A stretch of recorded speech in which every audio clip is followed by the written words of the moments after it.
Hey guys, what's up? Now you're 50. It's weird, I've done two intros in the same recording session.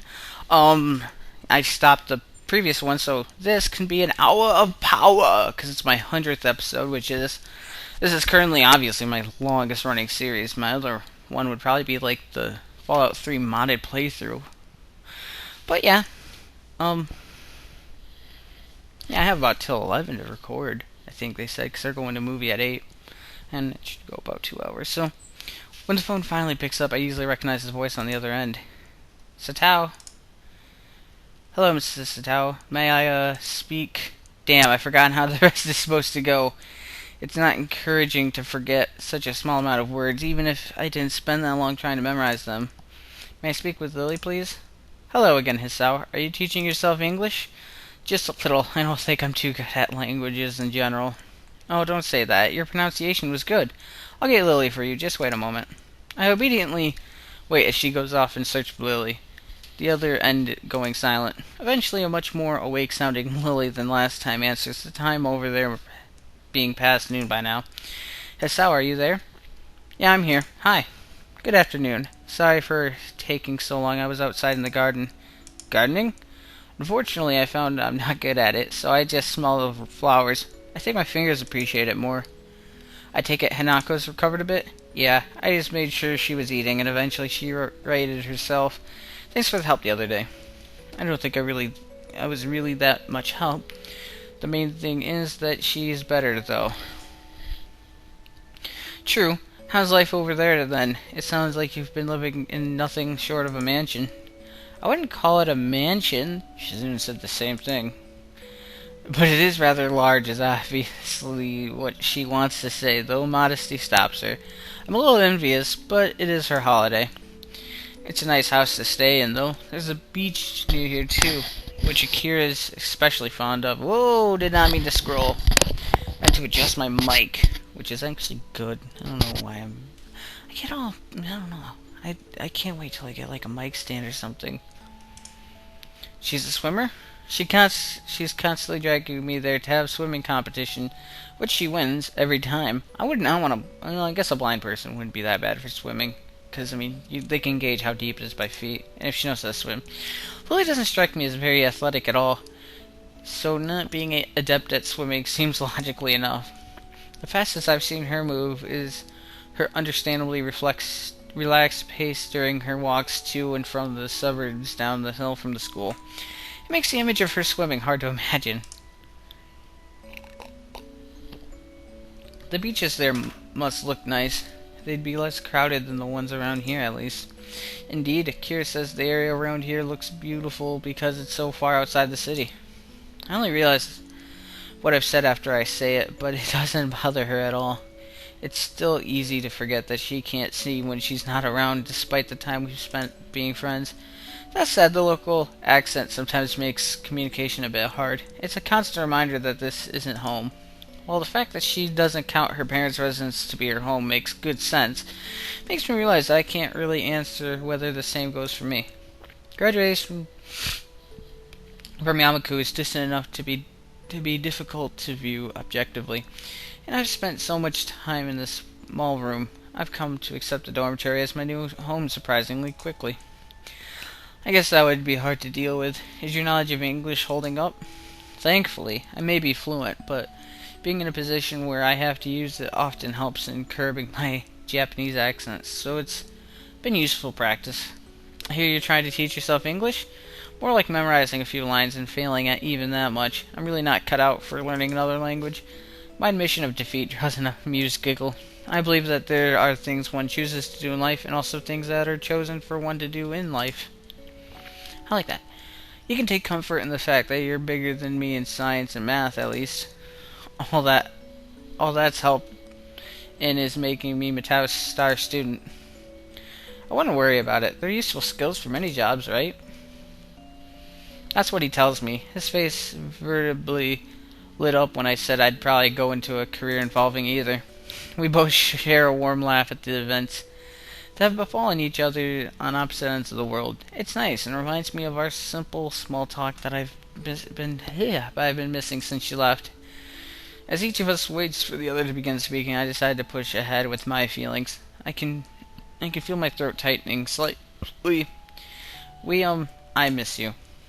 The silence on the other end of the phone tells me she's giving the words their due weight.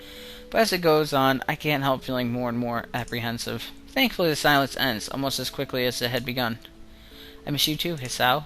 Goodbye. Whoa. Okay, oh, well, I gotta go, so I'll talk to you later.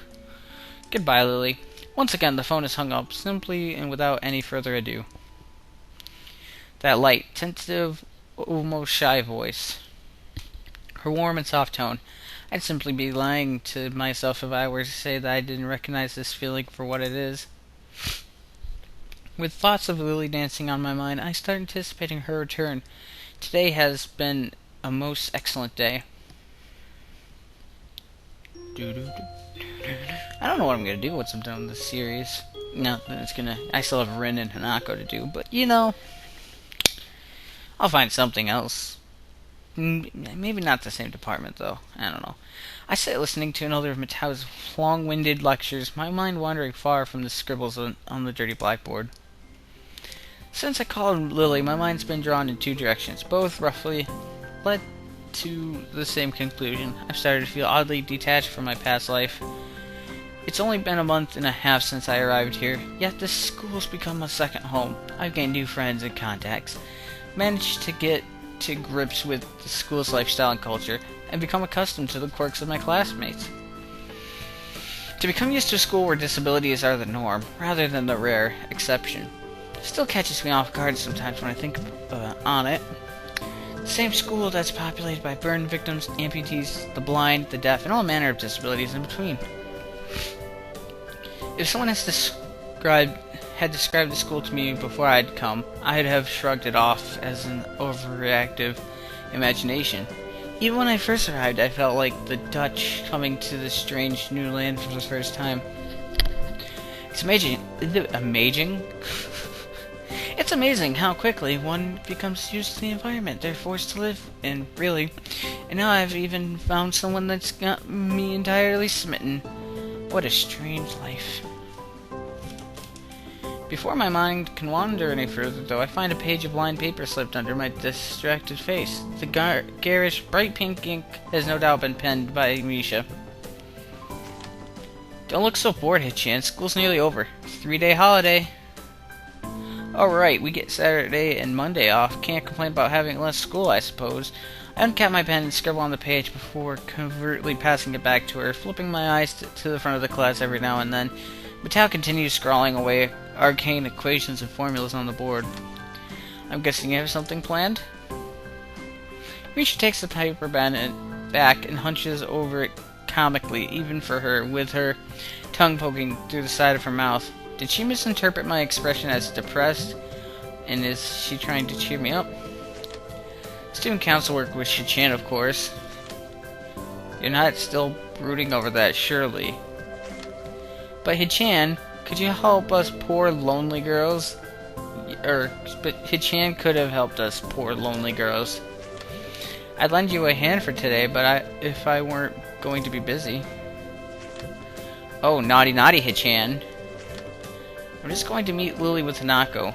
I don't know what you've got going through your head. So Lily's back? Yeah, she's coming on the evening flight with her sister, so she'll be back in school next week. As she takes the note back and begins to write, I look up to see an unwelcome sight. While I frantically try to silently catch Misha's attention, Matao confidently strides through the gap between the desks from the front of the class, his intent gaze focused directly on her. She suddenly stops writing as his tall finger casts an impossibly long shadow over the page. He silently takes a piece of paper from her and begins to read. Sweating bullets, I quickly glance around the class, noting their complete silence. Of course, it would just have to be the one thing that actually gets their attention during the lesson. After I scan a few seconds examining the page, he rolls the paper up into a small tube and lightly bops Misha over the head with it. Half an hour until you can hop off to student council. I think you can hold on until then. Misha's face cracks as the entire class erupts into laughter. He might well be awkward, but he knows how to handle her excellently.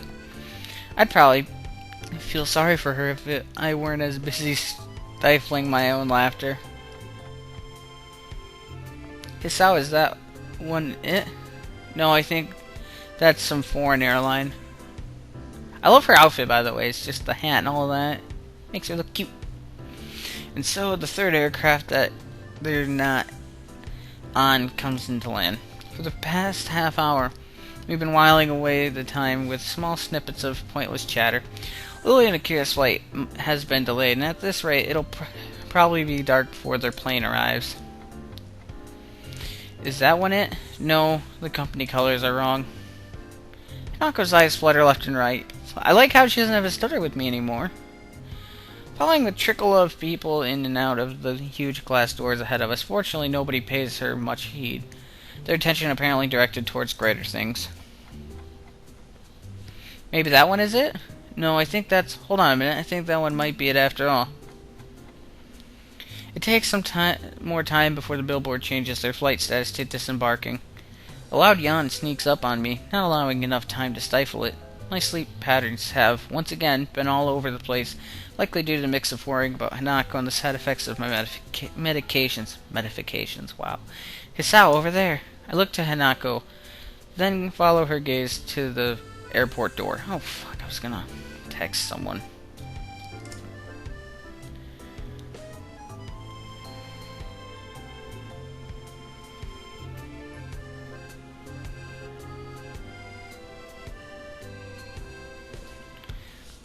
Oh, Lily, they're here. Really? We all call out to each other in greeting, quickly shuffling over to the side to avoid blocking the passage of others. Lily! Hanako jumps forward to hug Lily, a wide smile on her face, being all that's needed to see her happiness at Lily's return. Lily simply smiles in return, her voice soft. It's wonderful to meet you again, Hanako. As the two give each other a hug, well deserved after all that's happened while she was gone, I turn to Akira. Yo, you're pretty late. Yeah, there's a really bad storm over the airport. We got drenched just going from the car to the door. I guess you'll appreciate the weather here more then. Welcome back to you too, Lily. Hanako breaks off from Lily as I speak. For a long time, neither of us says a word. Contrary to what I'd thought her homecoming would be like, the atmosphere feels awkward, almost stifling. Both of us try to guess each other's feelings, not quite sure about what should be said. Damn, this is exactly what I feared when I thought of trying to move things forward between us. Lily runs her hand through her fair hair and awkwardly twirls one of her bangs in her fingers, clearly trying to think of how to best react. Eventually, thankfully, Lily gives a small sigh and breaks the silence. Thank you, Hisao. It's nice to be back. Are you okay? You look tired. Evidently not recollecting herself all that well, she quickly waves her hand in front of her face to stave off any concern Hanako may have over her. I'm okay, really. It's just a bit of jet lag. Weak. You don't have any? She simply gives off a big grin, puffing out her modest chest. I feel absolutely fine. That's not fair. Haha. Oh well. You shouldn't take too long to get rid of. Ah, that's right. Hisao? Yeah? Don't we have a holiday from school soon? I had forgotten. If Misha hadn't reminded me this morning. We've got a 3-day weekend starting from tomorrow. Akira playfully bumps her elbow lightly into Lily's side, grinning. Told you wouldn't miss it. You have something planned? If neither you nor Hanako are busy, I've got no plans, so something to do would be appreciated. Hanako? No, nothing. That's good. I was thinking we could go to my family's summer home for a bit of quiet over the break. We've rarely used it recently, though, so we'd have to dust things off a little while we're there. Oh, where is it? Up north, in Hokkaido. Hokkaido? Okay. The place is practically deserted, so it would be a nice quiet break for you guys. You're not coming?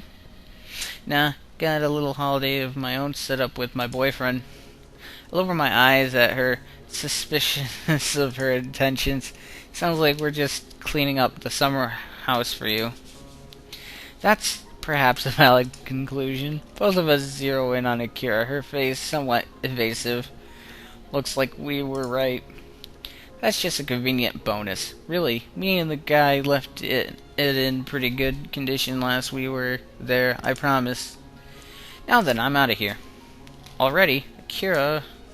She quickly turns and walks away, her hand held high. See you in a few days, guys. Lily and I can only sigh at her hasty retreat. It's always weird. I don't know. They did her really well so that you could, forget that it's a girl. It does sound like it would be a nice place to go. Lily gives an enthusiastic nod, taking her carry bag in one hand and placing her other on Hanako's shoulder for guidance as we begin to make our way to the taxi area. After the fracas of the past few days, spending a weekend in the country alone with her and Hanako sounds like a dream, I bet. The more I think about it, the more sure I am. This will be the right time and place to confess my feelings to her. Did I send that text? And also sorry for texting there, but I will forget. If I don't do something when it's in my mind or it's written down somewhere, I will forget. Yeah.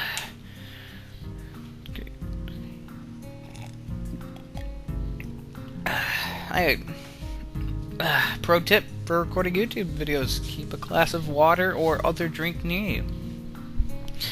The morning chill wraps itself around my shivering body. I huff into my cupped hands to desperately try to stave off the cold as we mill about on the station platform. Lily's clothing look rather ill-suited for the temperature around us.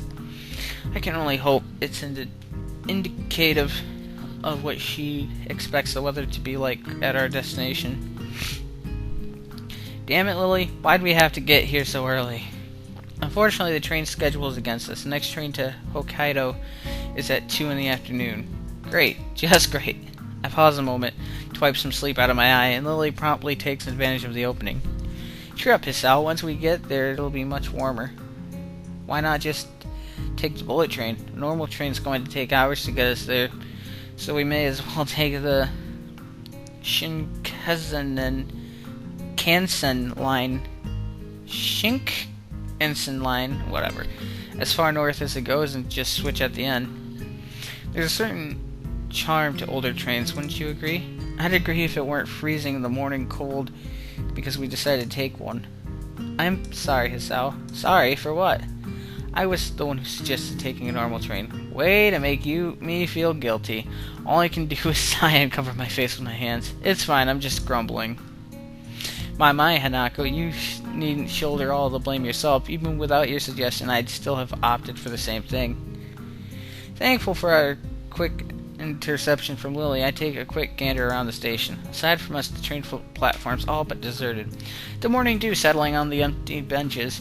I guess no one else has masochistic enough to be brave. Was masochistic enough to brave the very early morning. I'm dying here, God. Though if someone was, they'd more than noticed the huge bags both Lily and Hanako brought with them. Just what did you have to pack into those things anyways? The bags? She pauses a moment and tilts her head in thought. A change of clothing, raincoats, underwear, sleepwear, a number of books. I think that's most of it. You make it sound as if I'm unprepared. You brought less? Underwear and a pack of cards, that's it. And my pills, but never mind that. No pajamas? Damn, I knew I forgot something. As I ruffle my hair in frustration, Lily sighs. There'd be clothes you could use there. Akira still occasionally goes there after all, and I think some of our parents' clothing is still in storage. I don't think there'll be any problems with you borrowing a set of pajamas if need be. I honestly just sleep in my underwear, but... well, t-shirt and underwear. Thanks, still, I don't mind just sleeping in my normal clothes. For 2 days? Good point. Not really, though 2 days would be a borderline. It's more than looking even a little like a slob would be unacceptable while in presence of two girls. As we leisurely talk on the station platform, an announcement sounds for the loudspeaker, loudly heralding our arrival. Yeah. Looking past Lily and Hanako, though, the train's still well out of sight. A quick check on my watch is enough. No, a quick check of my watch is enough to see that it's the one we'll be taking. The 5:30 train was ours, right? Oh, Jesus! No wonder he's complaining. That's really early. Correct. Either of you want me to take your bags? Mine's not exactly heavy. My, that's very gentlemanly of you, Hisao. Don't accept too reluctantly now. As I bend down to pick up Lily's large bag, I look up to see Hanako picking up hers. You fine with that? A silent nod's the only answer. I'm starting to get the feeling that by the trip's end, I'll be able to count every sentence she's said on one hand. I love this. With the morning landscape passing by the window and the occasional rattle of the train bumping the carriage, I try to focus my attention. I kind of want to ride a train. I've never ridden on a train before.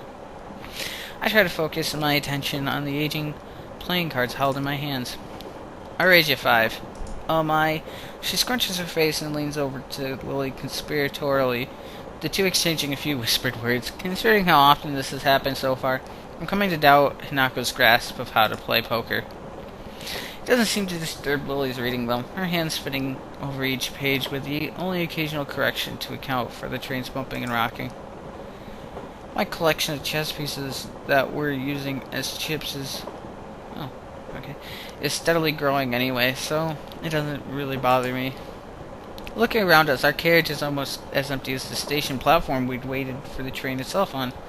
Only a handful of people can be seen, looking mostly like tourists and couples on holiday. While the two continue their less than clandestine strategizing, a small boy looks over the seat and stares at me. Hoping he doesn't begin to stare at Nako, I simply give him a wave and a smile. Thankfully, he retreats back to his seat after finding me far too boring to waste his attention on. I'll see you and raise you another 5. Damn, you got me, I fold. I've been bluffing and she's caught me. Hanging my head, I push over a large portion of my winnings. Hanako looks absolutely delighted, even if Lily keeps her attention focused on her reading material, I can see a smirk on her face. They're both extremely pleased. That would actually kind of be cool, like, to read, Braille. Because you could read, which, just having your finger over it, and you could still talk to people, because, when you're talking to people, you usually have to focus on them. You have to stop reading. I mean, I'm sure you'd still get distracted like you do normally reading, but, still. For a moment, I try to work out what Lily's reading, but the cover's too faded to read beyond the fact that Roman letters are on it. A pity I can't read the Braille above the printed title. What are you reading, Lily? The title looks like it's in English. That's right, And There Were None. An old British story. I could read it to you if you'd like. She extends the offer with a grin, obviously in jest. I think I'll pass, thanks. Oh, wow, this is beautiful. After a seemingly endless trip, we finally reached the prominent land of the Sitao summer house. Even after the train trip, the walk up seemed to take forever. Despite my grumblings, though, I've never guessed the site would be in store for us once we traveled that long deserted road. It looks more like a farmhouse than the everyday house I'd imagine. It's small in size and surrounded by trees and bushes. An empty expanse of wheat fields and farming land can be seen as we walk up, the fencing only consisting of the rickety old wooden planks. It really drives home how far we are from the major cities, and it is a sight that feels antithetical to the environment I grew up in. The only thing that doesn't surprise me is the Western styling. Wow, it's amazing out here. It's wonderful. That's nice to hear. While Akira may have said that she kept the house in reasonable condition, I was worried that we might have different standards of reasonable. Looks like there isn't another soul for miles. I thought Akira would be the type to keep to the city. Lily furrows her brow in thought, seemingly recalling almost forgotten knowledge. From memory, there's a small town not too far ahead. Other than that, though, this is largely just old farmland. Akira and I stayed in our parents' house, which was in the nearest city for a while, but after that, they left. We decided to move into a smaller, more easily maintainable house. To find a place like this in Japan nowadays, it's kind of anachronistic. Well, this town does have quite a bit of history. look down the streets one last time before getting back to the task at hand. Shall we go in then? I'm parched. It was a long walk to get here. Oh, that's Hanako. Okay. Lily gives an enthusiastic nod, the three of us lugging our bags into the house. As soon as we set foot inside, Hanako and I start looking around, taking in every detail of where we will be staying for the next few days. All the artifacts of another life stopped mid-motion are around the house, such as the television guide lying beside the counter it was on, and the pans in the adjoining kitchen still sitting on the stove. It's a strange feeling, really, as if we were stepping into Akira's life for a brief moment, before leaving it in a couple days just as we'd come. Of course, the more mundane reality is that she just hasn't cleaned up after herself that well. Where should we put our bags? I'll show Hanako our bedroom. You can put yours here if you like. You mean I don't have the same bedroom as you two? Hanako flowers into a full blush as Lily takes her cheek in her hand. Oh my, how bold. You two. Hold on, if I'm to leave my bags here, where will I be sleeping? Well, seeing as we lack a guest bedroom, the convertible futon, huh? Sorry, Hisao. I sigh, limiting my place on the bottom rung of a sleeping location priorities. I guess there's no other choice. Lily leaves to show Hanako to their bedroom, so I take a small tour of my surroundings after I drop my bag on the floor. The kitchen, just like the living room, is fairly modest. The rustic nature of the wooden furnishing drives home just how far we are from civilization. Returning to the living room, I decided to try out the television until they get back. With a touch of the remote, it immediately flickers to life, apparently set to a news channel. Almost flopping down from exhaustion rather than sitting, I lay back and watch, and watch, and watch. And he passes the fuck out. Hisao. I quickly blink to wake myself up. Lily and Hanako have returned minus their bags, and from the Hokkaido night sky visible outside the window, it looks like I drifted off to sleep. Looking to the wall-mounted clock, it's already 10. You found the television, then? Yeah, it really does feel nice and homey here. I'm glad you like it. You were already out like a light when we came back after unpacking our things, so we didn't have the heart to wake you sooner. Judging from her giggle, I must sound funny when I sleep. I swiftly decide not to inquire. There's some dinner waiting for you in the kitchen. Nako gives a deep yawn, only to just remember to cover her mouth at the last second. My, are you tired? I didn't get much sleep last night. I'm pretty tired too. It was a long walk up here, and it's getting late. If that's the case, I suppose we should retire for the night. Good night, Hisao. Good night. Night. And with that, I am going to go get myself some more drink. So I'll be right back. Alright, and we are back. And with that, they quietly turn and walk back to their bedroom. Rubbing my eyes, I sigh. I wonder if I'll be able to get back to sleep after being woken up. I suppose I'll eat something and watch some more TV quietly before going to bed. Wow, I really would have liked my little drink break to be like right then. That would have been fantastic.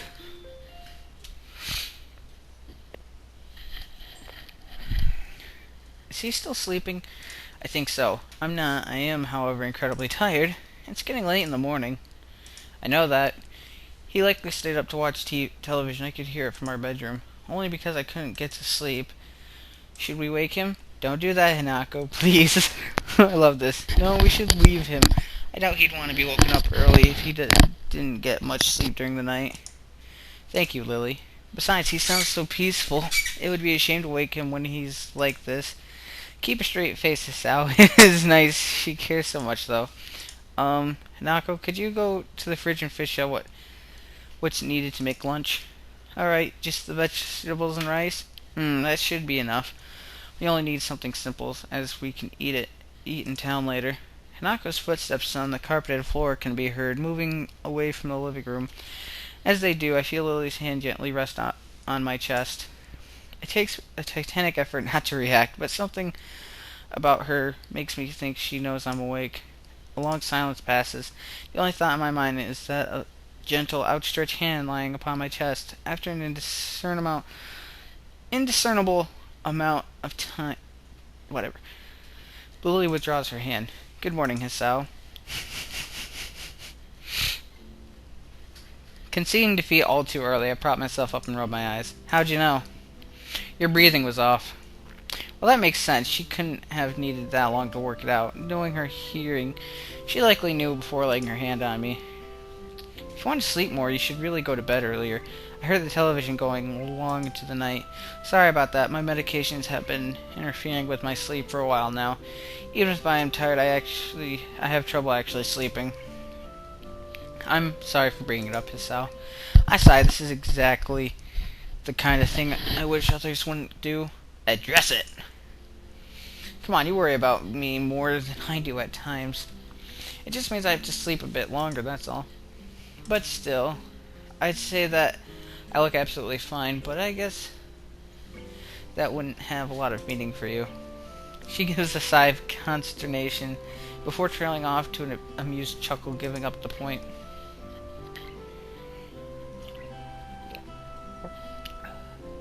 If you say so, please do take care of yourself, Hisao. Go on. Hanako could use some help. She moves to protest, but reluctantly okay, whatever, and disappears into the kitchen, her hand running along the smooth white wall as she slowly walks. For a while I sit and watch television in an attempt to wake myself a little more, but it's futile. I don't have anything better to do, so I follow Lily's lead. As I round the corner, I see Hanako and Lily, backs turned, quietly cutting food on the granite-colored counter. I am temporarily engrossed as I watch Lily guiding the knife down carefully with a finger on the cabbage she's cutting, each sliced delivered slowly but with precision. She seems a little slow, but considering that she can't see what she's doing, it's small wonder she can cook at all, let alone for the both her and Hanako. Hi, Hanako. Lily, want any help? Is that Hisao? Ah! Oh, morning, Hisao. Oh, she probably nicked it. Lily jerks back in surprise before turning around, her yelp immediately drawing Hanako and I to her side. What's... Ah! A small trickle of scarlet falls downward from her pale fingertip, the knife having cut just deep enough to draw blood. With the television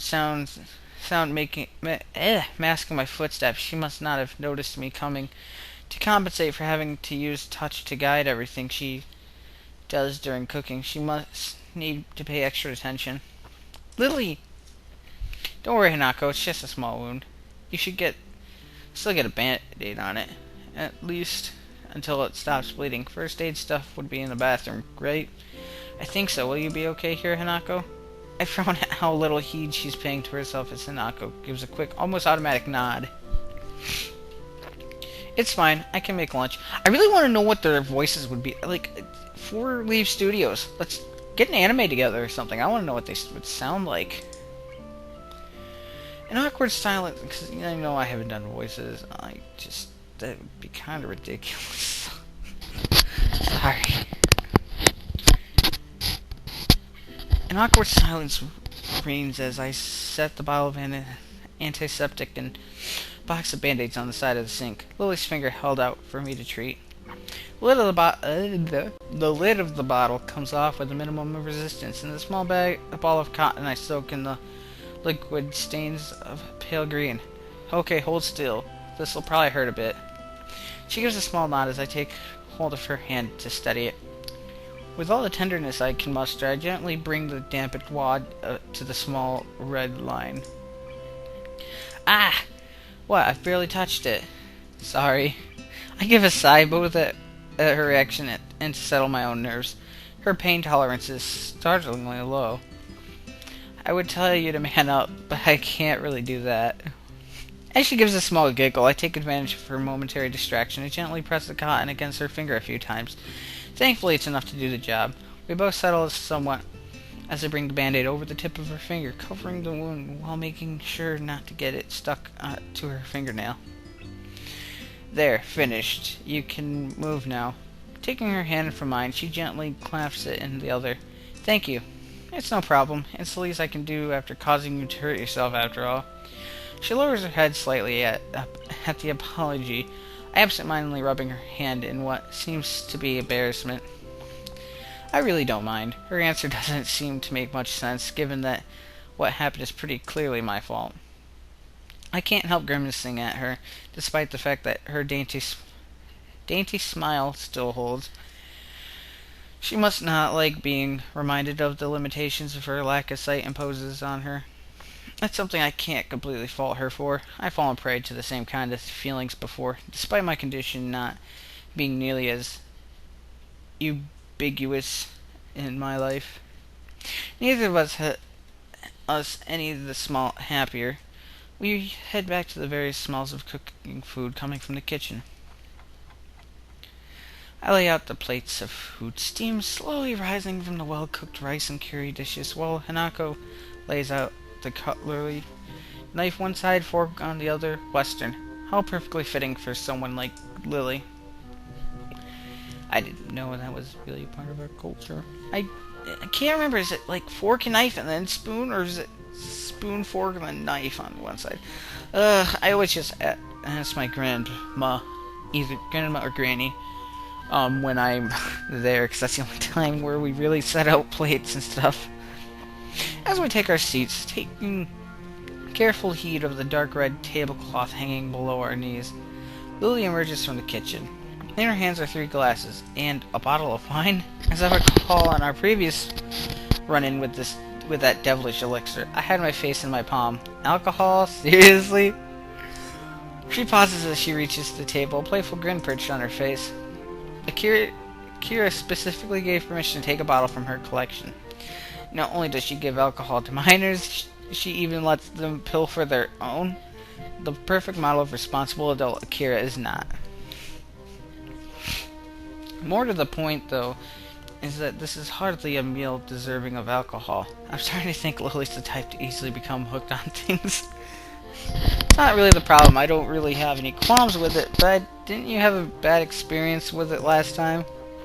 Last time was likely due to drinking too much, so a single glass shouldn't prove a problem. Think of it as a learning experience. I can't recall many learning experiences that make me feel rotten before putting me to sleep, but I'll take your word for it. She dips an uninjured finger inside to feel the liquid level. Tip against the bottom of the liquid rises up. The white of her fingers almost seems to glow as the sunlight hits it, the delicate outline blurred and reflected by the glass. Her fingers are definitely longer than mine, the kind I'd think most suited to a pianist than a teacher. She'd likely have done well if she'd learned how to play. We quickly dig into our meal, forks and knives clattering against plates. None of us are particularly eager to speak while eating. Lily, altogether too reserved for such a thing. Hanako, probably too shy to start conversation. And I, too busy savoring the food. Such a pedestrian activity, eating together at a table. It seems so utterly normal, yet it makes me realize how long it's been since I've done something like this. Just the 3 of us sitting around a single table eating as if we were a malformed family. Maybe this trip, as far away from everything as we are, was worth it. It takes quite a long time, but eventually we all finish our surprisingly filling meal. The wine, thankfully, has little effect given we've only had a glass or 2 each. I slump back into the seat, rubbing my stomach contentedly. I'm stuffed. Lily pats her mouth with a napkin. Only twice, and with evenly timed intervals in between. It's hard to tell sometimes whether how she acts as a well-trained routine or a well-rehearsed act. I think I must be as well. Did you like it, Hinako? It was nice. Now that we're well fed, shall we be off? Off? Where? You weren't privy to the discussion between Hinako and I earlier. I got the impression that she's having a subtle dig at me sleeping in. We'll be going into town nearby. I guess I should have expected 2 girls to take a holiday as an excuse to go shopping, no matter where on the planet they may be. I'm interested to see more around the north, though, so this can only be a good thing. Sounds good. How long's the walk in, then? It's supposed to be around a mile to a mile and a half. Nearby, huh? Great. Just great. Well, isn't that long, bro. As we climb up the path surrounded by trees and undergrowth, I watch Lily and Hanako walking ahead. The slight breeze all but whisks away the sound of Lily's cane gently tapping on the ground. I notice that Lily since removed the band-aid now that the bleeding on her finger has stopped. A deep, lung-filling breath of the fresh country air makes me wish all the harder that the air around home had been quite so clean. It can't have been even been a half a mile, but I'm already working up a sweat. Oh, his heart. I always forget that. Still walking? That doesn't really get your blood pumping. Anyways, it isn't a pleasantly cool day, though, so I shouldn't be too hard on myself for it. Hey, Lily, how well do you know this town anyway? Since I spent quite a few of my vacations here up until I entered Yamaku, I'd say I know it fairly well. We used to drive there once a weekend then. How I wish Akira was here to drive us now. I quickly take a moment to rub my hands a couple of times, staving off the oddly cold feeling in them. Did you like it up here? I'd say it was nice during winter, but as you work out, summer gets a little too... Yeah, as you can work out, summer gets a little too hot for comfort. It's nice and quiet, at least. My family's real house is quite far south. When they left Japan, my parents gave it to Akira and I. Only Akira lives there now, after my moving into Yamaku. Well, quiet certainly describes this place. Though lonely is how I'd put it. Other than the prophesied, small town, there isn't another soul for miles around. Coming from a home nestled deep within the big city, it's certainly different. I think that if I'd not come to Yamaku, staying out in the country like this would be too much of a change to get used to. After getting accustomed to the school's isolation, though, the idea of living in a place such as this has become almost inviting. To be somewhat away from the hustle and bustle of the metropolitan centers. So, Hisao, have you been to Hokkaido before? Nah, I used to live down south and we never had any field trips or holidays up this far. Well, it's a new experience for you then. Yeah, it is. I'm surprised at how nice it feels here. How about you, Hanako? She shakes her head from side to side. It's my first time too. As we continue walking, I begin to feel pins and needles in my leg. It's a little disturbing, given there's no reason for it to be happening. Could you two hold on for a minute? I just need to. Is anything wrong? Nah, I just got pins and needles and... Oh. My vocal cords suddenly become taut as my chest tightens instantaneously. I quickly pull my upper arm over it, trying to quell the shunt of pain spreading throughout my entire body. Hisao? Lily's face is only mildly concerned, not knowing the sight which Hanako's recoiling from. I'm fine, just tired. I remove my arm from my chest and force myself to begin walking again. It's just a minor heart flutter, so it'll pass like the others. It only takes a couple steps before my body violently revolts against me, my legs suddenly beginning to give way underneath me, and all the tension in my knees seeming to evaporate. Whoa! Before I can react, they uselessly give way under my weight, leaving me only just enough time to brace myself and fall onto all fours. Ah, damn. Hissa! As I look up to her, I realize my face is still taut with pain, only adding that much more to her worrying. Hisao, Hanako, tell me what's going on. Hanako, tell me. Hanako quickly moves to my side as Lily almost panics, having little clue as to exactly how bad a condition I'm in. While she stands there petrified, I lower my face and take a deep breath. I come to a realization that makes me endlessly irritated that with my stupid self, with all the excitement of my new surrounding, I entirely neglected to take my medications last night or even this morning. Taking another breath, the acute pain in my chest begins to die down as suddenly is it as suddenly as it had arrived. Thank God, thank God, thank God, thank God, thank God. As it does, I become acutely aware of this sweat now pouring off my face and the two scared girls around me.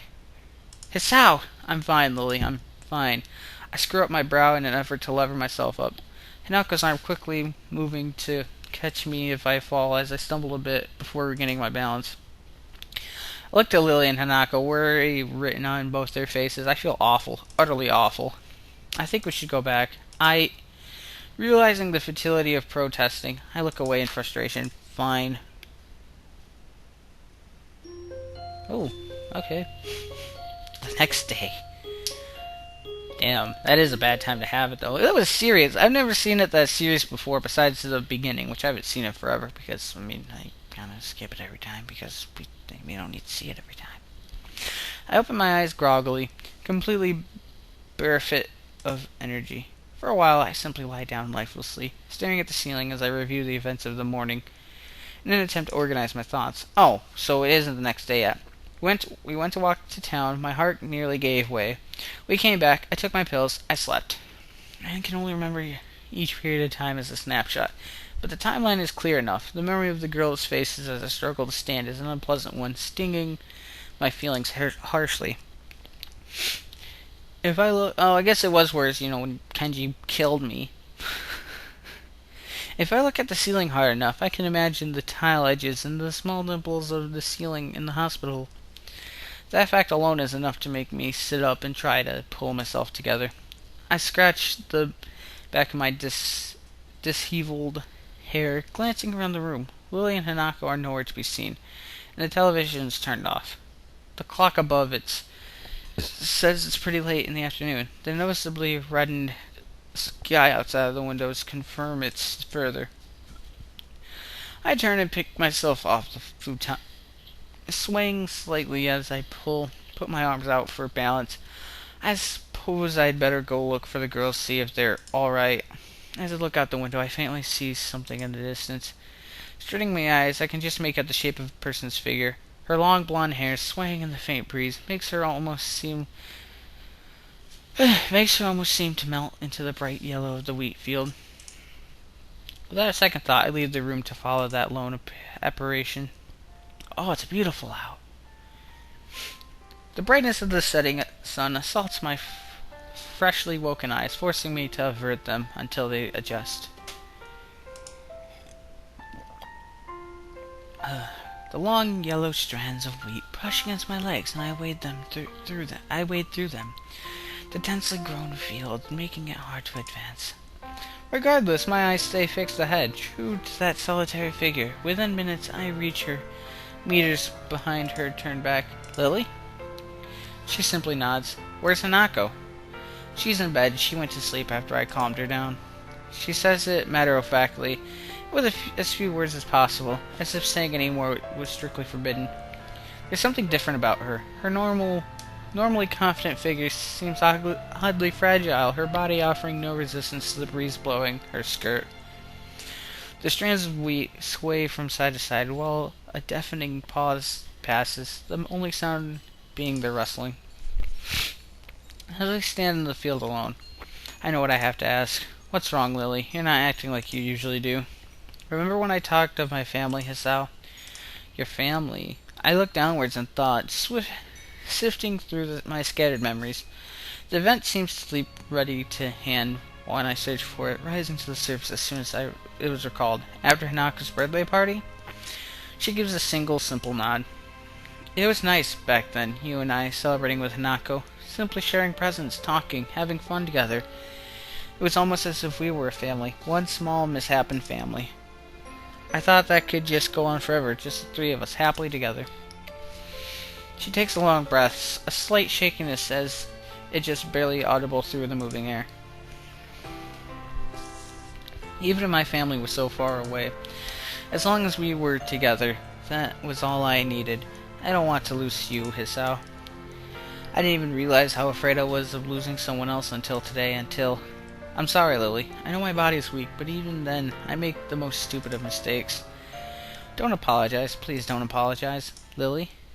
She turns to face me, her pale cheeks stained with tears. One misguided step after another, she stumbles towards me, her arms held out in search of so much as a faint brush against me. Kissing time, I bet you. Oh no, just a normal hug. My heart doesn't race or pound as I step forward. As I step towards Lily, gently taking and setting her in my arms, as she quickly clutches to me, sobbing. With her face trembling against my shoulder, the next words from her mouth are the last I expected. I love you, Hisao. I love you, I love you, I love you, I love you, I love you.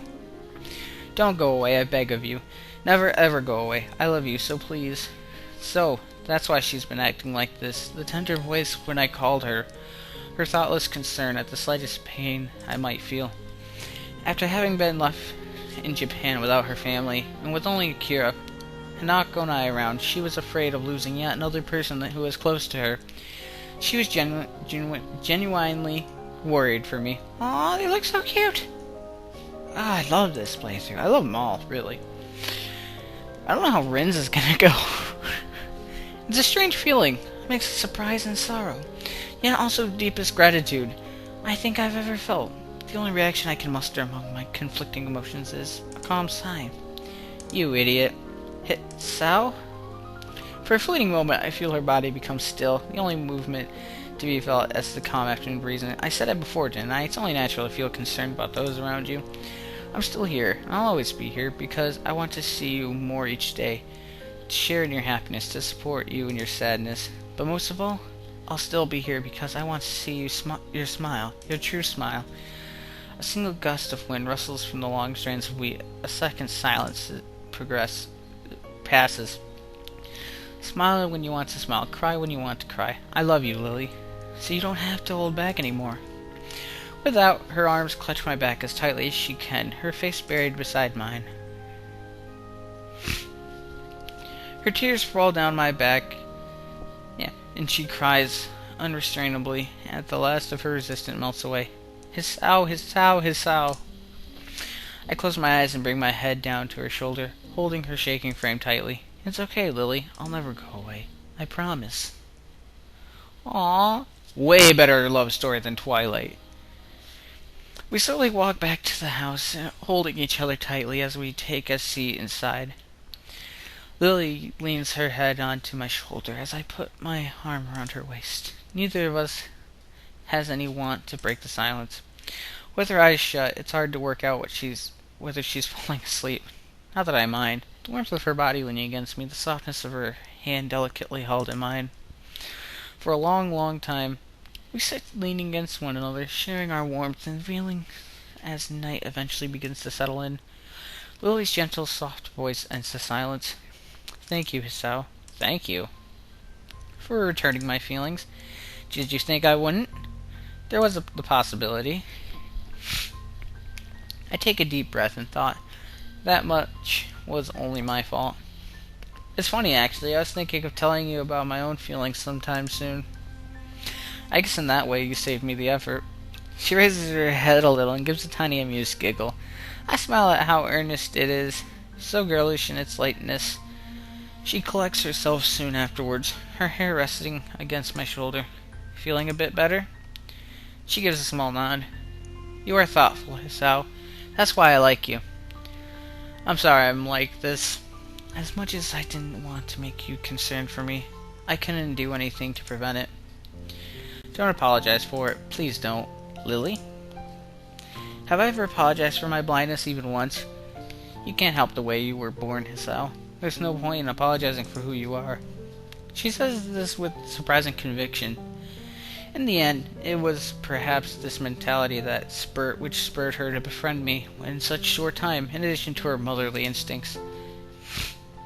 She didn't seem to become trusting very quickly, but I'd never questioned why. Now it seems obvious that she did so to help me, as I went through one of the lowest points of my life. I moved to respond, but cut myself off as I feel her fingers run gently through my hair. I feel their soft, delicate touch moving downwards to trace the contours of my face, her palms finally settling on my cheek. You are a beautiful person, Hisao. Please don't ever apologize for that. For a moment, I'm utterly speechless. I slowly bend my head down, placing a tender kiss on her light, voluminous hair. We're a couple of right old fools, aren't we? We are. After a long calm, she speaks again. Hisao? Yes. I wouldn't mind if you... I feel her hand tensing under mine, trembling slightly. My mouth opens, but try as I might, I can't formulate a response to her proposition. Lily. Before I can say another word, she slips her hand from under mine and tenderly holds the side of my face once more. Please? A little blush. I give a peaceful smile, holding her hand against my cheeks as I nod a single time. Okay. As I look into her eyes, she leans towards me. Her delicate lips touch mine as she guides herself with her hand. She breaks off not a second later, faintly smiling. I love you, Hisao. We kiss again, this time with both of us meeting the other. Well, the previous kiss was one of love, this one of lust. Our tongues meeting, and our breathing heavy. After precious seconds, we part. Oh, please don't tell me I have to edit. I hate editing. Well, I mean, the extra editing. After precious seconds, we part. Both our faces well and truly flushed. Both of us bring our fingers to our lips in unison, recalling the fleeting feeling, rapidly becoming buried both by our urges and bashfulness. Lily is the first to shift uncomfortably, though. What is it? Should we get more comfortable? Okay. Now that she mentions it, this futon would be a bit too narrow to do much on. Geez, you just announced your love for each other. I mean, I guess I'd do the same in this situation. I don't know. Considering the thought running through both our minds, it's no small wonder one of us has any measure of foresight left. I take her hands and guide her sideways as I move, the brief and awkward dance ending with both of us tentatively sitting on the floor opposite of each other. As I reach forward to pull her top off, she stops after she moves her hands to do the same. You're shaking. I pause for a moment and look at my hands. Sure enough, they're quivering slightly. Whether it's from nervousness or excitement, I'm not sure. I guess I am. So you're as nervous as I am, then? I withdraw my hands and sigh. Steadying myself, we have plenty of time, so there's no need to rush this. Sorry, it's my first time, so I'm a bit... She giggles shakily, all but confirming what I reasonably deduced by now. It's the same for me. I'm happy. We could share this together. I match her smile twofold, leaning forward and taking her body in my arms as she reaches to hug me back. I love you, Lily. You already said that. I can't help grinning. Even in such a situation, she still has her wits about her. Breaking our embrace, we decide to take off our own clothing. While it's easier this way, I don't doubt that it's just an attempt to distract ourselves from our nerves. With slightly stiff hands, I begin to slide the first button out from my shirt. Oh. Once we remove the last of our clothes, which ends up haphazardly piled behind us, Hanako's just sleeping, but, notice my breath is taken by the sight in front of me. Oh, editing. Why? Her long, shapely legs, full hips, and her breasts, plump but dainty. Her slightly blushing face, delicate and reserved in the frame by the bangs of her hair. Her hands tightly held behind her only serve to further accentuate her chest. Her tall, pale body is beautiful when bared. This girl in front of me, reserved yet playful, astute yet hospitable, is the girl I've fallen in love with. I lean forward, delicately taking her shoulders in my hands. As I do, she brings her hands to my chest. With a slightly uneven breath, we even into a deep kiss. I feel one of Lily's hands slowly slide up to my shoulder, and her head very gently moving forwards. Assuming her intent, I lean back onto the floor.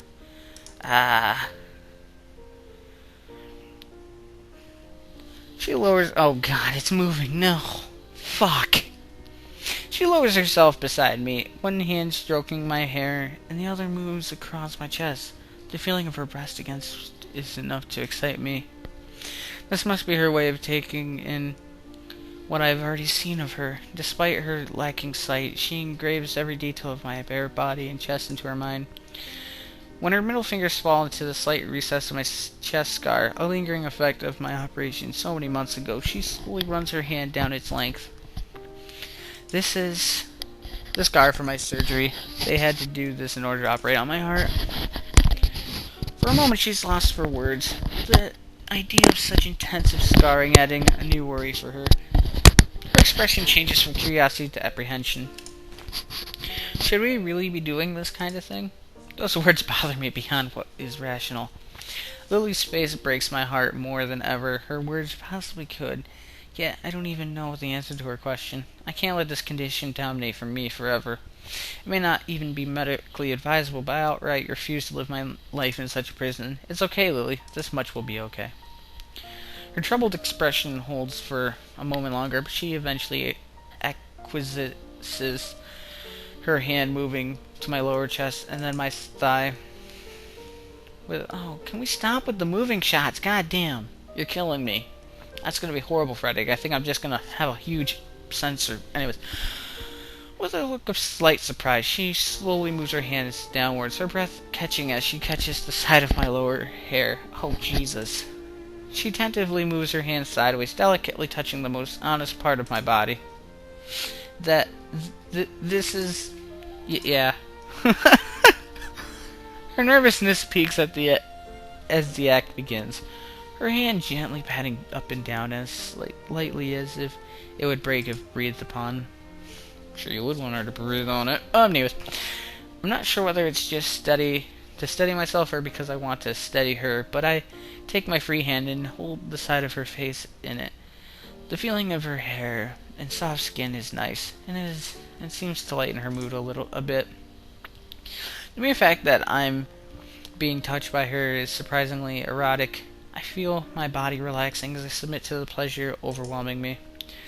Long minutes pass in almost total silence, our heavy breathing the only sound to be heard in the house. Lily's fingers stop affectionately stroking my hair, and she opens her lips once again. Hisao? I wait a second to rest a second, but none is forthcoming. She may be trying to take the lead, but she's still incredibly nervous. I can't help smiling as I stroke her hair from her face a couple of times, reassuring her.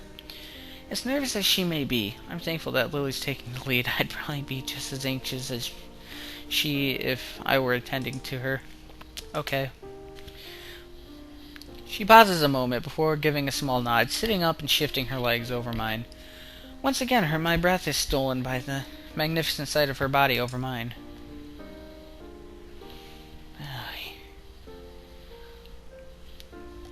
I can only look unfrozen as she delicately lowers herself, resting her reddened lips over me.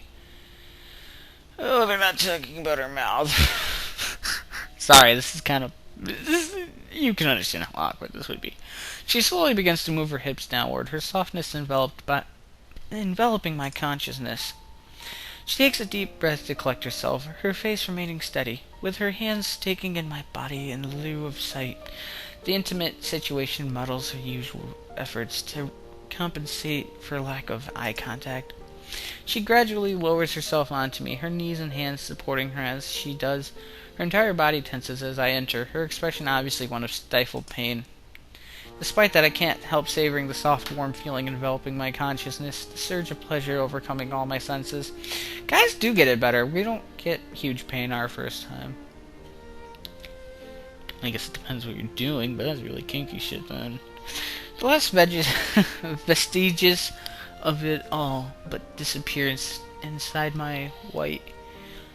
her while her nails slightly scrape into my chest in an effort to stop herself from yelping in pain. A pain moan, too much for her to suppress, completely escapes from her lips. As I open my mouth to comfort her, I see the barely visible red drops from between her legs. Oh... Lily, if it's too much... She clenches her mouth tightly, quickly and forcibly shaking her head from side to side in defiance. After a couple seconds, she relaxes her body slightly, though she is still obviously far from being comfortable. I It's okay. I'm okay. She swallows hard, trying to collect herself. Lifting herself slowly and bringing herself back down, she relaxes a little more as the feelings of pleasure begin to overtake those of pain. Her breathing starts to match the same ragged patterns as mine, her body moving almost tensely, teasingly slowly. She looks as if she's slowly beginning to enjoy the act, my feelings finally reaching her. I'm not sure if she's keeping herself at this speed for her sake or for mine, but either way, with this slow and steady pace, I think I can keep my body in check. It's funny, in a way, that even now I'm depending on her. For us to be joined together like this, our feelings so close, it makes me glad to be sharing our first moment together like this, in an almost overwhelming feeling. I love you, Lily. Hisao. Okay. Ugh. You can skip ahead. I don't mind if this is weird for you. At least I'm not being weird about it. I could be like doing this in a seductive voice, really close to the mic. I can feel her body tensing, her breathing and movement becoming steadily less carefully controlled. I'm happy to be making her feel so good, but as my thoughts become increasingly focused, I can feel myself rapidly nearing my limit. Control of my body is instantaneously wrestled from my mind as I grip my teeth hard. A loud moan escaping as I climax and my hips hit hers. Her body hutches over at the same moment, her breasts touching on my chest. We stay locked in an all-encompassing ecstasy for a brief moment, my mind completely taken by the feeling for a precious few seconds. Yeah, never this good. It ends all too... Hey, it's the same position. I want to change where the sensor bar is. It ends all too soon, and our bodies collapse in exhaustion, with Lily barely staying on top of me. I lifelessly managed to wrap my arms around her limp, sweating body. For minutes we simply lay there, silently savoring the contact with each other while we recovered from the experience. Neither of us had thought ourselves prepared for such a thing. Of that much I am certain.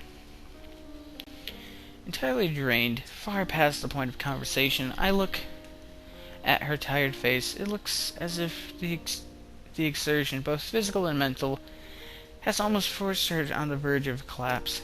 Whoops. I love you, Lily. She nods weakly, rubbing her hair with her left hand. If we must simply remain together like this for an eternity, it would be a paradise like no other. Oh, thank God they're going to be closed when this is done. Closed. Oh, I want to record more, but let's go a little bit more. After being woken by a sound, I open my eyes with a measure of reluctance. Turning my head to the left, I find the rain outside sweeps against the windows loudly. Spray after wind-blown spray lashes against the glass, as if trying its hardest to make up for the summer's previous heat. I sit up in the futon, holding the back of my neck to try and subdue the pain from my awkward sleeping position. By all accounts, I should be laminating the turn in the weather. Given this is our last day here, the events of yesterday refuse to stop flooding my mind, though. The feeling of holding Lily's crying bodies in my arm, the rush of lust and hormones that flowed through us as we spent the night together. It seems almost futile to try and rationalize everything that happened. In an attempt to distract myself, I groan and lean over to retrieve my bag without standing. Pulling out one of the bottles after another, I take the daily regiment's worth of pills from their containers and swallow them without further ado. It took surprisingly short amount of time to get used to swallowing pills without water. That said, I suppose the same thing goes for getting used to living in a school for disabled students. Remembering Yamaku, I become all more grateful for having the chance to get away, even if it's just for the shortest of times. I appreciate the chance to spend time alone with Lily and Hanako, away from the bustle of school life, even considering the latest complications. I never thought I'd say this, but the idea of living away from the city is nice. Tranquil area. In a nice, tranquil area is an inviting one. It's a thought that barely a year ago would have seemed simply ludicrous. A flash of pink, no doubt Hanako's gown, peeks around the corner. Realizing I must look sight since I've only just woken up, I slap the remaining pills into my mouth and run a hand through my hair. Good morning, Hisao. Ah, good. Ah, good. I replied to her, completely forgetting that I'm in the middle of swallowing a particularly large pill. Coughing and sputtering, I violently gag on it. Ah, Hisao. After sputtering loud and tapping into my chest a couple times to force it down, I managed to recover. I'm fine, sorry, I forgot I was swallowing. Sorry, I didn't mean to. I held my hand up, gesturing for Hanako to stop. I gagged. It's my fault. Morning, Hanako. She pauses a moment before bowing in reply. Walking? No, staggering. Staggering. Oh, shit. Staggering in behind Hanako is a familiar figure of Lily, also dressed in her pajamas, with her eyes full of sleep and her hair bedraggled. She's a sight to behold. Hi, Lily. Good morning, Hisao. For a while, a silence hangs in the air as neither of us knows what to do. Given what happened last night, we both have more than enough reason to be finding the situation awkward. Just how are we meant to react to meeting each other after something like that? The best course of action would probably be to talk to Lily alone to set things in order. I'll start making breakfast. Lily evidently catches on my train of thought. I'll help. Hanako, could you set the table? She nods, her head disappearing into the cupboard as she quickly goes about her assigned task. I rub a little more sleep out of my eyes as I wander over to the fridge, take out some milk, and Lily grabs various brightly colored boxes with some of the lower cupboards to my side. While we make the rather bland-looking meal, I whisper something more quietly than usual. Knowing Lily's hearing, she won't have any trouble catching on what I said. Are you okay, Lily, after last night? She gives a delicate nod, her expression weak. Though her tiredness surely plays a part, she seems genuinely unsure about what's happened between us and how to move ahead. I can't say I blame her, not considering my feelings are the same. I'm sorry, Hisao. I wasn't thinking straight yesterday. I never stopped to consider you or Hanako, or I even went as far as... She's winding herself up. With her hands and voice both tightening, I give her a gentle bump to try and lighten up the situation. You don't have to apologize. I said I liked you as well, after all. But As her composure begins to falter, it becomes obvious there's no alternative. Turning to Lily, I gently embrace her tall frame. She offers no resistance at all, thankfully pulling back just from the edge of her emotions. Despite our reassuring embrace lasting only a matter of seconds, I notice Hanako wordlessly watching. The plate in her hand hovers inches above the table, her actions halted midway by the sight. The clatter of utensils against plates is the only sound to be heard as we silently eat. Whereas before only two of us may have been unsure of ourselves, the entire situation has changed. After weeks of blissful friendship, whiling away the days with shared meals and chatter with little meaning, the relationship of Lily and I know that all of us has irreversibly changed. I can't take this. Lily. She solemnly nods, gently laying her spoon on the plate in front of her. Neither of us knows exactly how we regard each other, let alone how Hanako would view us. This might seem abrupt, but I've confessed to Hisao. For a moment, Hanako looks almost confused, precisely the reaction I thought she would have. Eventually she nods, her spoon still in her mouth as she does. Did you accept? I did. She gives a smile so large and so earnest, I find myself blushing. I think it's the brightest I've seen her expression look. Then I'm happy. I'm really, really happy. I'm sorry for not telling you anything about it before. Things have been... Hanako shakes her head from side to side, and pathetically, apparently forgetting in her rush that Lily couldn't possibly notice. She begins fiddling with her fingers, looking a little nervous, more nervous than she did before. To be honest, I began to think you might like each other for a while ago.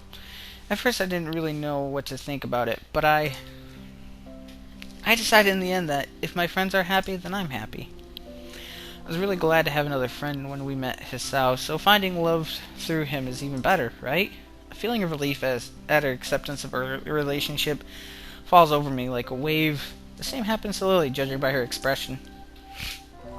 Thank you, Hanako. I really appreciate you being so understanding. Lily's voice still sounds slightly apologetic, or at least unsure.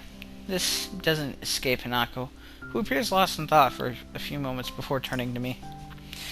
Sao, do you mind if me and Lily go outside for a bit? Ah, no, feel free. Hanako?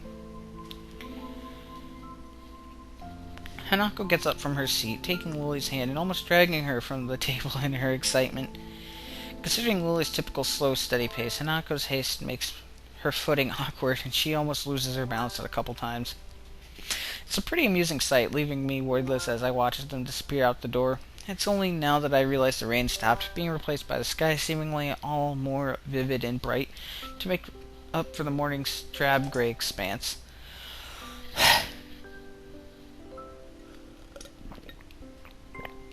For Hanako, this must be a pretty big revelation. Lily and I are really the only people she associates with, almost as if we were parents in her own stead. I suppose that might well be the best way to describe the relationship we share. A father, mother, and daughter, all playing around our little make-believe family as if it could last forever. It might be a strange dynamic, and one that certainly can't last for long, but maybe just for this one small moment, it's okay. As I stand from the table to go join Lily and Hanako in the fields outside, I nod myself in affirmation. This one small moment of happiness, no matter how brief, will last with me, with all of us, forever. I submerge deep in hot water. I let a drawn-out sigh escape my lips, the feeling of seemingly every muscle in my body relaxing and is euphoric. I have no idea how long it's been since I had a genuine hot bath, but right now I can hardly be bothered trying to remember. Maybe I'm giving the simple fact that for once I get to have a real bath more credit than it's due. The chance to just calm down, allow myself to unwind, and have some time to myself is a welcome one. Hanako, Lily, and I wandered about outside, exploring the extent of the surprisingly large tract of land surrounding the house. Then we spent the majority of the afternoon resting, watching television, reading, and playing cards. It may not have been the most exciting finale to the trip, but more tranquil peacefulness is something to savor. Even after we return to the school tomorrow, I think I'll remember this little house in Hokkaido for a long time. It's a pity we only have a couple more hours to spend here before going to get the train back. All I can do is yawn contentedly while I watch the steam slowly rising from the clear water's placid surface, my eyes eventually locking onto the ceiling. Our exams are imminent. I've barely studied at all for them. On top of that, I don't even know what I'll do after graduation. Passing exams is all well and good, but to what end? Also, now of all times, I'm getting into a relationship. What the hell am I doing? Whoops, I guess I shouldn't think like that. What's done is done, and maybe this could be viewed as just another aspect of my new life that I'm working on. I enjoy being with Lily, and there's more to life than school and a career after all. As I busily attempt to rationalize all that's happened, I hear a series of raps on the door. I pick myself up and sit upright, trying to figure out the source. 3, no more, no less. Light yet assertive in their tapping, and timed regularly enough to tune a metronome. I'd be extremely surprised if it wasn't Lily. May I come in? Yeah, it's Lily. I'm still in the bath. I'll be out in a sec. I know. The voice coming from the other side of the door freezes me. After a second's thought, I rest on the side of the bath and let my arms dangle over the side. Despite trying my best to play it off, I can't help letting my mind wander. Sure, come in. With that, she opens the door, slowly walking into the room and closing it behind her. She looks oddly calm, countering my racing heart. Ah, hey, Lily. Do you mind if I take a bath with you? I don't mind. Go ahead. Okay, I didn't know it was going this way. I thought maybe that's just what he thought it wouldn't. With a small nod, she begins to lift her sweater off her shoulders, baring her chest little by little. I could do that for you if you'd like. Refused. Why? Her face shows she's still not overtly comfortable with letting me attend to her. I can't say I blame her. She continues undressing. Look, as much as I like looking at naked girls, could you not show it? That would be great. No more editing. I have to do a little. She continues undressing her shirt and skirt, falling into floor, leaving her in her white lace bra and panties. Eventually, she stands bare in the center of the room. Oh, you had to. Compared to last time, it's a lot easier to take in her entire figure. It's a wonderful sight. Hisao? You're thinking perverted thoughts, aren't you? Give me a break, you're undressing in front of me. She furrows her brow and thought, I guess that would be somewhat erotic for you than... Oh, more erotic for you than me. Why? Ah. She gives a small, light-hearted chuckle, which seems to settle her nerves a little. If this is too much for you, Hisao, I could come back later. No, this is fine. I'm just a bit, well... You're really beautiful, you know. My earnest comment draws a vivid red blush from Lily. Hisao. I give a small grin. She's cute when she's taken off guard. In any case, may I come in? Ah, sure. I lean forward and take her soft hands in mine, helping her over the side of the bath. She feels out the side of the bathtub, then slowly lowers herself in, my breath catching when she sits, leaning her back against the front, her legs inside mine. I'd expected her to sit at the other end. Oh. More editing. Yay! Letting out a long breath to calm myself, I rest my arms on the side of the bath as I struggle to control my urges. Far from missing sight of her assets, the feeling of her body against mine is surprisingly relaxing. If Lily's so sensitive to touch, it must be all the more so for her. You're on your bath's quite hot, don't you? A bit. Do you want me to run some cold water to cool it down a bit? She gives a small shake of her head. No, this is fine. Okay. The conversation comes to an abrupt end, silence taking over. Very long and very awkward silence. Maybe this was a bit too much. Don't worry, it's okay. The situation only becomes even more awkward. As if to distract herself, Lily runs her free hand over her legs while holding one over her breasts for modesty. I sit idly watching the wall ahead of me, and the rising steam every now and again stealing a glimpse at her body. The white of her skin glistens as she keeps sliding her hand over her legs, their length and tone all the more obvious. You know, compared to Akira, you look a lot more foreign. I took after my mother's side genetically. Akira took after my father's more. I guess that makes sense. How on earth did a native Scot and a Japanese businessman meet anyway? My mother was a journalist. She met my father while he was at a conference in Inverness. I know where that is! 'Cause of medieval. Total War II. I conquered it from the Scots. Oh. Ah, I see. Digging after your Scottish side would also explain your height, I suppose. I look back down at her, and she nods, sigh at the ridiculousness of the situation. This really is too much, isn't it? You're enjoying it, though, aren't you? In some ways, yes. I guess things turned out okay in the end. Everything's settled now. Hanako took our relationship well. We'll be going back to school tomorrow. Indeed, it's a shame to be going back so soon, but we'll still have our memories of this place. Memories, huh? I suppose so.